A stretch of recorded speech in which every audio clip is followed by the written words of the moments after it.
स्वामी विवेकानंद से अपने उपदेशों में अक्सर कहते थे कि धन कमाना चाहिए। एक दिन उनका एक शिष्य ये बात सुन रहा था तो उसने पूछा कि आप तो सन्यासी हैं और आप ही कह रहे हैं कि धन कमाओ, ये बात तो मेरी समझ में नहीं आ रही है। विवेकानंद जी ने कहा कि धन कमाना चाहिए और धन दो प्रकार के होते हैं। पहला धन है जिससे हमारा जीवन चलता है, जिससे खाने पीने और रहने का खर्च चलता है। दूसरा धन है जिससे हमारा चरित्र अच्छा बना रहता है। ये दोनों ही धन हमें कमाना चाहिए। स्वामी जी ने अपनी बात समझाने के लिए एक कहानी भी उस शिष्य को सुनाई। उन्होंने कहा कि एक व्यापारी अपने नौकर के साथ ऊंट खरीदने के लिए गया और उसने एक ऊंट पसंद किया। ऊंट खरीदकर अपने घर ले गया। घर पहुंचकर उस व्यापारी ने ऊंट की पीठ की से गादी हटाई तो वहां एक हीरों से भली थैली मिली। व्यापारी ने हीरे देखे तो वह समझ गया कि ये ऊंट के मालिक के हैं। व्यापारी के नौकर ने हीरे देखे तो वह बहुत खुश हो गया।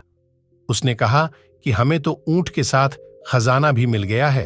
व्यापारी ने उससे कहा कि हम सिर्फ ऊंट खरीद कर लाए हैं, इन हीरों पर अपना कोई हक नहीं, इसलिए हमें ये लौटाने होंगे। व्यापारी तुरंत हीरों की थैली लेकर ऊंट बेचने वाले के पास पहुंच गया और थैली लौटा दी। ऊंट का व्यापारी अपने ग्राहक की ईमानदारी देखकर बहुत खुश हुआ। उसने ग्राहक को एक हीरा देने की इच्छा बताई, लेकिन ईमानदारी व्यापारी ने हीरा लेने से मना कर दिया।